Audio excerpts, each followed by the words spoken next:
Every election season is usually filled with noise and much hullabaloo from politicians and policymakers, policy analysts.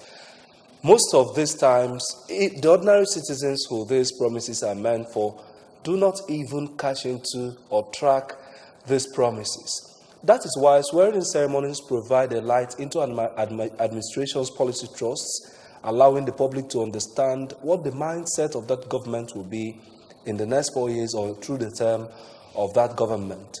Yesterday, 29 governors were sworn in. Most of them had things to say. But for President Buhari in Abuja, he didn't make any inaugural speech. That leaves us with virtually almost nothing to analyze this morning, to say this is what he wants to do and this is his policy direction. But we'll hazard a guess and as well set agenda this morning. I have Mr. Bruno Ibekilo, an economist and lecturer at Chukwuemeka Odumegwu Ojukwu University, joining us this morning. Welcome. Thank you so much. I also have Sir Ogoezono, a public affairs journalist, also with us this morning. Welcome. Thank you very much. All right. Like I said, the president didn't make any inaugural speech yesterday. Several people have said probably he will do that on Democracy Day. But is it actually a proper way to start a government? Can we even say what his government will do till June 12th? I think if the president decided to shift his inaugural speech to June 12th, it then means he is equally confused as an average layman on the street. May 29th is the commencement of his administration, and that was equally the end of the first tenure of his administration. So all policy plan, all policy direction, all promises, all anticipations should be raised on the day he is taking over as the president of Nigeria for second tenure, and that was on the 29th of May. That was, like we rightly said, that is when Nigerians will now start to find words with which to hold him accountable in the next 4 years. But unfortunately, we didn't see that. So in economics, we assume equilibrium. So we assume status quo here, that what he said in 2015 still holds. Okay, in some administrations, some people, some governors or presidents may even on the same day of inauguration announce their cabinets, telling you that they know they have won this election some months ago, they know where they are going to, and they already know who they are going to work with. So we give it to him. A man who is approaching 80 years at a given age, change becomes very difficult to achieve. So they like moving the way it is. He had a set of ministers he worked with for almost 4 years. So let's give him that time. We already know who he is. We already know the body language of the administration. So even if he made a speech, I wasn't expecting to hear something radically different from what has been existing. Mr. Mikilo says we already know the body language of his administration, and maybe that will allow us this morning also to analyze whatever he will do in the next 4 years with what has happened, what happened in the last 4 years. He's already on his way to Saudi Arabia for OIC conference, and like he also mentioned, no cabinet that was mentioned yesterday. We don't even know who is starting this work with him. But let's look at. Okay, but before we continue, let's see a shot from that inauguration yesterday and see what really happened and how he was inaugurated.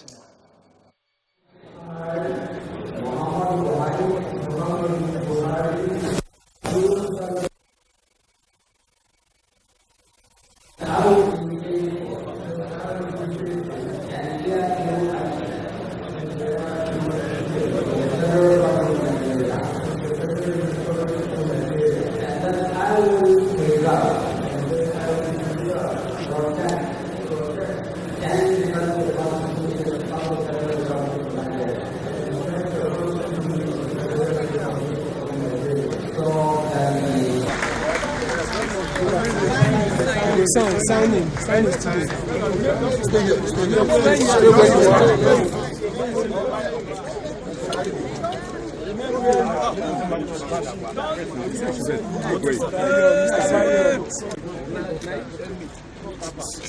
Let me call this lady.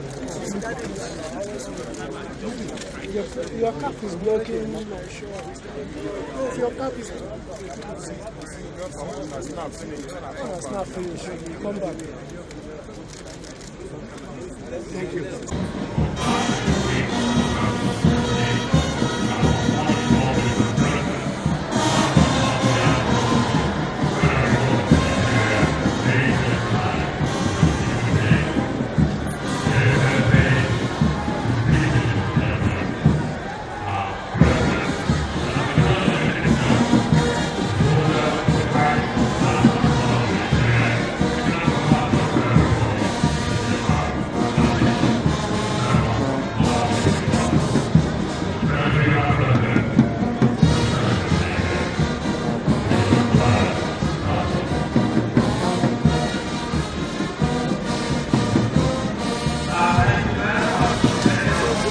We are looking at the videos while the president was.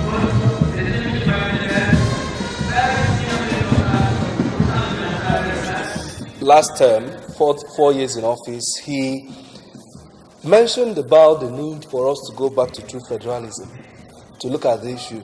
But we know that before now, President Buhari has actually kept mum on what restructuring should be like. He seems to have not parleyed with people who are calling for restructuring. Are we seeing him beginning to make moves that will see to the restructuring of this country? And if he would, in your own projections, what kind of restructuring do you think, Mr. President, and the federal government will be hazarding in the next 4 years? Well, for one to say that he is seeing him being true to the spirit of restructuring is a nightmare. Okay? Because if he is true to that, he would have started by showing that in the appointment he had made. Okay? He would have shown it in the appointment he had made. How many Northerners are there? How many Westerners are there? How many Easterners are there? That is the first impression. So, Mr. President is our president, whether we like it or not. He has been sworn in. We have gone to some people went to court and couldn't make it. Some people made noise and couldn't make it. But if we, after his inauguration, he's president of Nigeria. I want to tell you one thing. Awolowo, during his time, had records of people in every booth, every polling booth throughout Nigeria. And he got the records of result of every polling booth. At an economist, he was equipped with results and was busy puffing his cigarettes, hoping that he would be called and will be announced as the winner. And eventually, when the GG issue came, and the mathematicians were built to go and calculate who got it to third majority of vote cast, and eventually the verdict came, not in his favor. And pressmen rushed to ask him questions. Initially, he didn't want to say anything. That day, I knew he was a stammerer. But then he said, if you're anywhere, if I must say anything, what we have to learn from this verdict is each one to himself, God for us all. Each one to himself, God for us all. The body movements and the policies and actions of our dear president does not incline to restructuring. And anything against restructuring is not in favor of Nigeria. Thank God, holy men of God have been talking. The other time, some bishops spoke about that. Some evangelists spoke about that. I am also, and every true Nigerian should be in support of true federalism. Okay. Let me come to you, Mr. Bekilo. You are an economist and you understand what it means to develop powers when allocation of resources is concerned. Why is this true federalism needed at this time? And in your own capacity, what kind of federalism would you advocate we practice in Nigeria? I may disagree with you a little bit. Okay. Those in government and those representing us are not saying that they need true federalism. We, the masses, are clamoring for true federalism, but we don't know what to do on the path to achieve true federalism. Will I shock you if I say, or remind you that some state assemblies voted against their autonomy? State assembly voting against their own autonomy and voting against autonomy of the local government system. So if at subnational level we are fighting through federated system, a deregulated system, which federalism is all about, so how do you now expect to have it at the national level? So we must start to, first of all, learn how to let things be without trying to hold on. That is what is holding true federalism in Nigeria. So I think what we have to do is to develop that consciousness of, as a people, that can rise up against those who are representing us and tell them, you are not really representing us. The decisions you've taken at so and so place does not reflect the will of those of us that have elected you there. And when the first set of people does that, they may fail. But when everybody keep on doing that, those representing us, we now know this is where we want to be. In the National Assembly, I don't think that people have ever started to think in the direction that this power has been concentrated so much at the national level. How can you tell me that you'll be taking 52.6% of all the monies that come to Nigeria, and the states will be taking 26, and local government, 774 of them will be taking 20.6, and you think it's normal? So power needs to go down and come closer to the people. So, and we as a people have not started working in a manner. So these privileges, or rather these rights, don't just come at the comfort of your bedroom. It comes by raising your hand up, showing that things are not going normal with you. And when all of us is doing that, it then means the society is saying that things are not going normal. Okay, you feel that even the masses are not even ready? The masses have not even started showing that they need that true federalism. And the masses are those who have sent the men in the National Assembly and State Assembly to represent us, and they're the ones talking. If you want to achieve any true federalism in Nigeria, given the way it is structured, 24 states out of 36 will say yes. And these 24 states are not working in a manner that will show that they will say yes. Before you now start talk of two-third majority in the National Assembly, they would not have 19 states. Okay. Now, the economy will be a very focal point for the president in the next 4 years. He had made, there's the document on economic recovery and growth plan, which is the major thrust of what they are doing in recovering the economy in Nigeria. Looking at the things we had, recently there were comments by the CBN governor, or the Central Bank of Nigeria, that there might be another recession. How are we going to ensure we don't slide into another recession again in less than 3 years? The only way to ensure that we don't slide into another recession again is transparency, prudency, and being law-abiding. When the National Assembly appropriates the proposed budget, you know what it is? It becomes a law that the presidency, the executive arm, must spend this social amount of money. And if, in any case, there is a problem in achieving that, they should come back to them to amend and empower him to do what? Source funds externally. In our budget this year, 200 and something billion was provided for as deficit. So we already know we are going to run a deficit. So I'm thinking that what we should do is to keep on looking at what is happening. I'll tell you what, in 2008, 2009, during the global recession, the global financial crisis, do you know that thing didn't come to Nigeria? Because we were busy selling our oil. That was even when my colleagues in the university was asking for increase in pay and better funding of universities. And it was given. When the whole world is asking for salary cuts so that they will remain in work. So, but we didn't look at, there's what we call stock market recession. By the time those small companies start to leave the stock market, it is a signal that something is going wrong in the economy. Michelin left Nigeria. Nobody raised an eyebrow. Dunlop left. Union Insurance left. Some small insurance companies that were doing very well, we are closing shop. The stock market the capitalization was going down.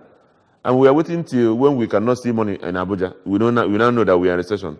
So with time, this thing evolved, and by the time you know it, it was with us. So the economic barometers must always be looked at every time. If you're moving on a car and you see a red light on the dashboard, you don't ignore it. But we keep on ignoring these red lights that are coming. All right. Remember, you can join the discussion by calling the phone lines on your screen. The ones with blue icon are the one you call with. The one with a green icon is for comments and reaction. Is a WhatsApp line where you can send your comments and questions. Be part of this discussion. Nigeria Wonkai, and we want to ensure that we start on a very good note for our country for the next 4 years. I'll come back to you. I asked you during our press review about the social investment programs, which was meant to touch the people at the grassroots. We have trader money, we have market money, and some other policies set up by this government to ensure that the economy is recovered. You gave your assessment at that point that these policies have not actually done what it should. What should it do? How do we ensure that the people at that level of the economy, the small and medium-scale enterprises, sustain or live under this economy in the next 4 years? Fine, thank you very much. Actually, every small-scale industrialist should need support. And when this support is not given, you can't expect miracle from the blues. Okay? And if these small-scale industries are supported, you will be surprised to see the results. Okay? For instance, if the poor market people in the village, let's start with farmers. If the farmers who have the skill to go to the farm and put the inputs in the field and expect a yield are supported, definitely they will do something and you get the result. But if they are limited with what they have locally, the result will just be micro. You can just go around the people around there.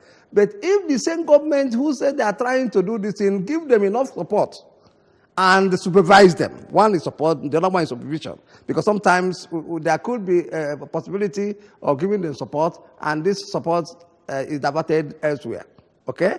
So, if the federal government or the state government really wants to mean what they have said, let them go ahead and support these small-scale industrialists. So you feel the support of 10,000 naira to trader women is not actually a policy? 10,000 naira is a huge amount of money. And thank God you are not crying, you are laughing. Thank God you are not crying, you are laughing. Okay, we have someone that wants to join us in the studio. Hello. Hello, good morning. Good morning. Your name and where you're calling us from?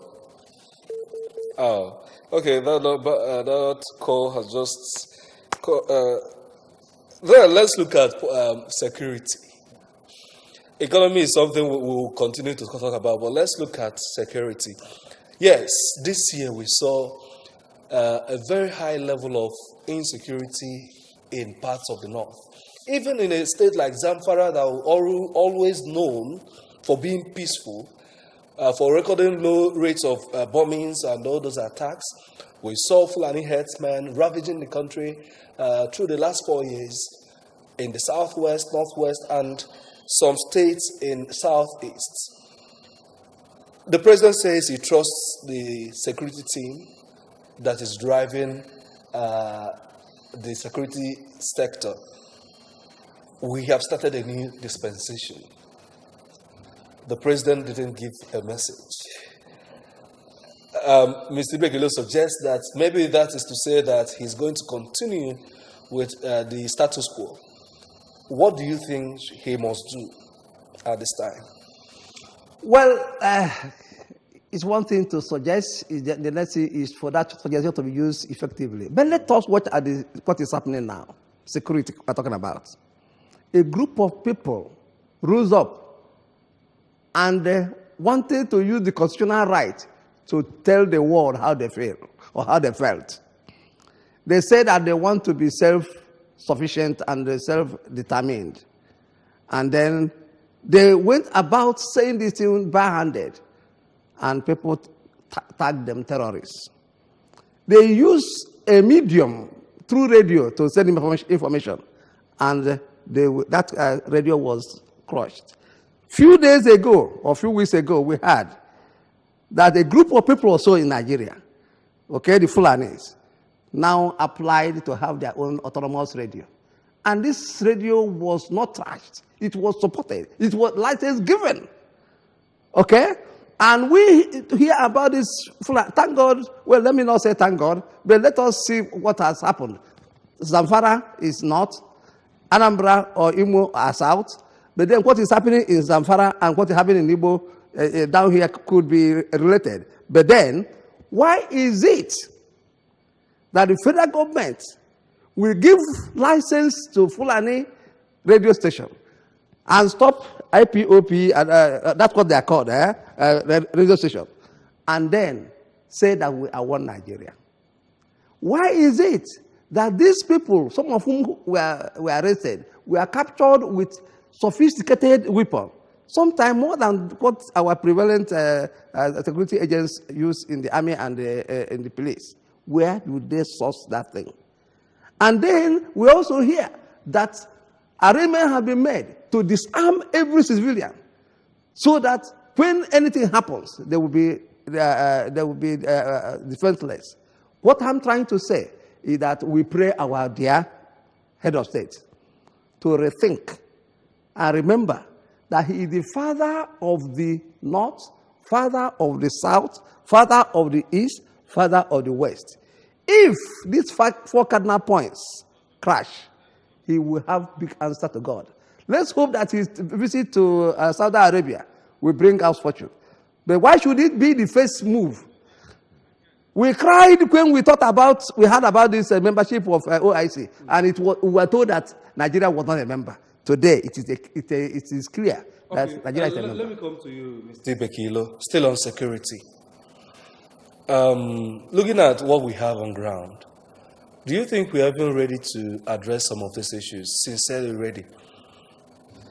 I don't think we have been able to sincerely address security issue, because what you want to achieve in the next few years, you must start today. The Almajari boy of the 1990s, late 80s, some of them are in their early 20s today, and they won't remain Almajari. They must live up to the Joneses of the environment. Those people who've gone to school have succeeded in life. And given this relative income thing, relative income hypothesis thing, people will try to live at par with their neighbor. So the only option left for them is to go into banditry and armed robbery. So they have groomed, the Nigerian government has groomed banditry, has groomed kidnapping by way of Almajiri system in the north and amnesty in the south-south. Are you getting me here? So you can't get somebody and give him billions of naira to protect the pipelines, give him millions of naira as a rehabilitation for being a criminal. And at the end of the day, once that money stops, he will go back to the business. So I think what we have to do is to create enablers that will empower the youths. Okay, some of the state governors that were inaugurated in the north yesterday kept on hammering on the issue of education. Mm-hmm. That some of them gave a free education at lowest level for people, the children, yes. For the children at primary and the issue is not level. creating. It doesn't end at having free education and you go to your government house and start drinking champagne. What you do is to, like the government says they are doing through school feeding program. You must reorientate the people to see education as something that is worth it. So even if you say free education to university level, you may see empty classrooms. Okay. Go to the north; they have the best of universities in terms of facility and infrastructure. Yes, but come down here. You see that we don't have anything. Now, but why are they having empty classrooms there? The mindset must change first. And it's the duty of those in governance. Leadership is about showing direction.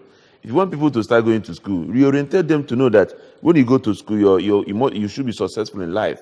Let them see the other side of the divide, that I am here, I didn't go to school. My parents are here because they didn't go to school. Show them how those people who have gone to school are succeeding. But you don't have that situation. I'm sorry to say that they tend to operate a feudal society where it is always ranked added to the Alhaji. So, and those people who are following don't think that they can ever go to school and build a demand they are following. So they must change that mindset. And once that mindset is not changed, you cannot do anything about it. Look at what is happening in the Southeast here. People are clamoring to be recognized. Today is May 30th, right? On a day like this, some time ago, some people chose to rise up, to resist what has been happening to them. Are you getting me? And today, those people have been rebelled with one kind of identity. Yes. But go to the street. No political party will achieve what IPOB is achieving today with this sit at home. All right, let me come to you. You were in the education sector for a very long time, yes, up to management level. How do we achieve this proposition is given about reorientating the minds of the people on the streets? That kind of feudal system where you see that people already believe that education is not for them, that there is a noble class who it is meant for. How do we ensure that that mindset is changed? Well, it is possible to be changed, but it needs the involvement of a larger group of people. You see, the fact is that if you, at this particular present time, tell people to go and be educated, and they see their colleagues or their senior ones who were educated, who had graduated, and had stayed for years without job, who go are borrowing.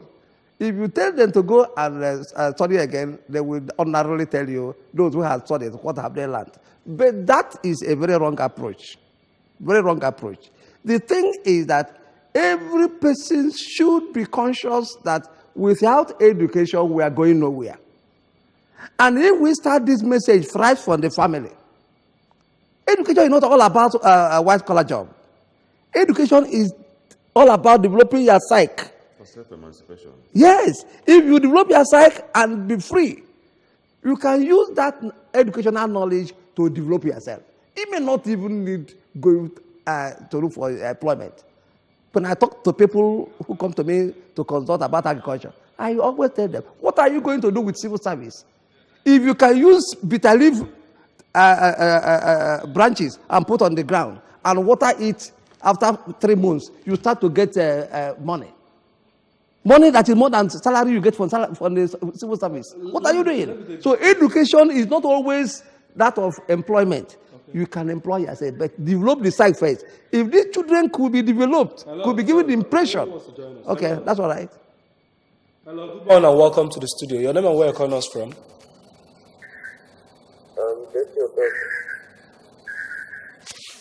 Hello?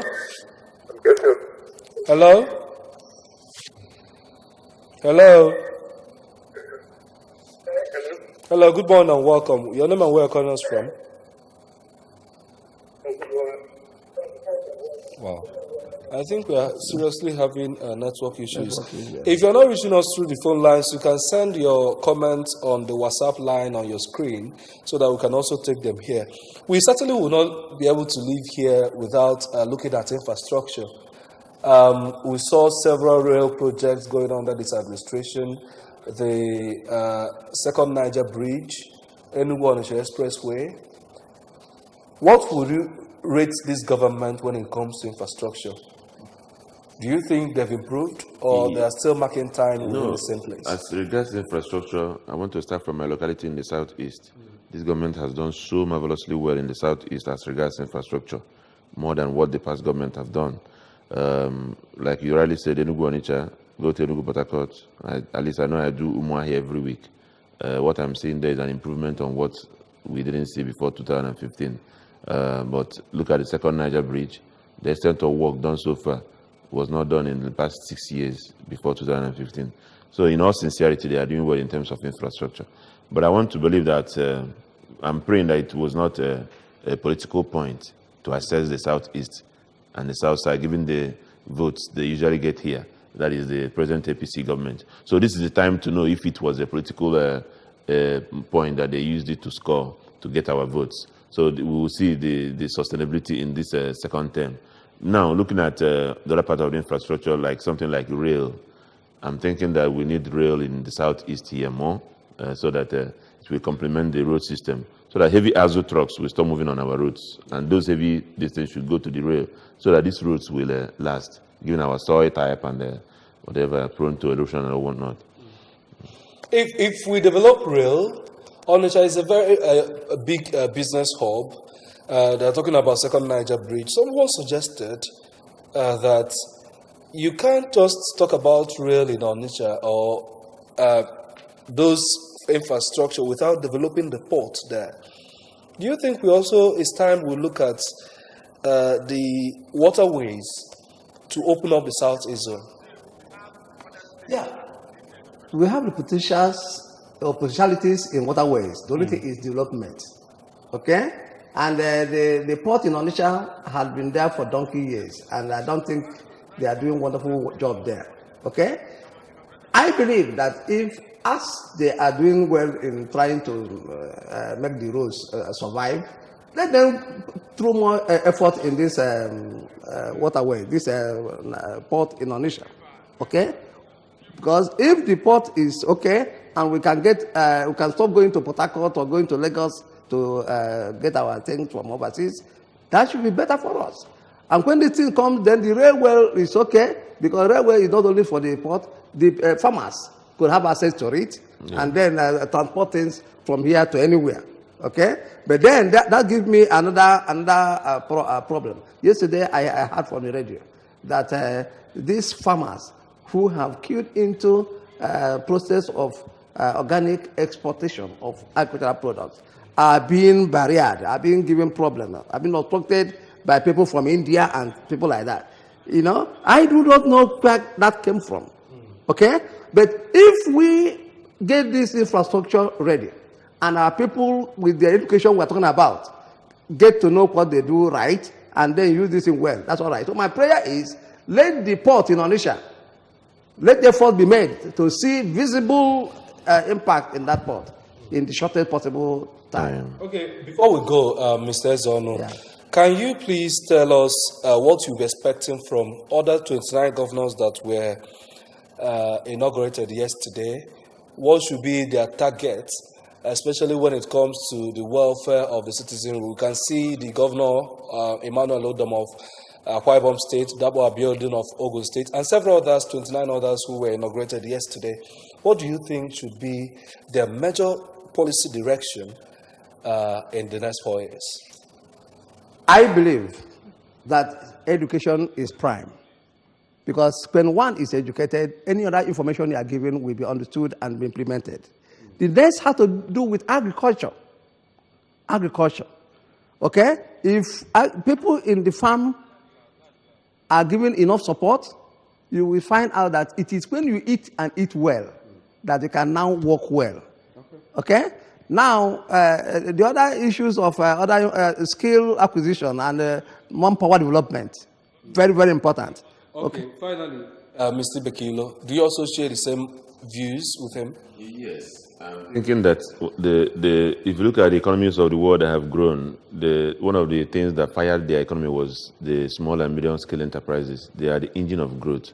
We must come back and encourage our youths, both educated youths, to go into small scale production, let them go into small businesses, and then catapult our economy. But the government must come in with support.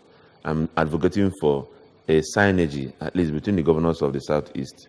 We can do these things. It is a blueprint already existing. Let them come back and think over this thing. The 19 northern governors are meeting. The other time they met with the president. There may be a prayer there about solving security challenges.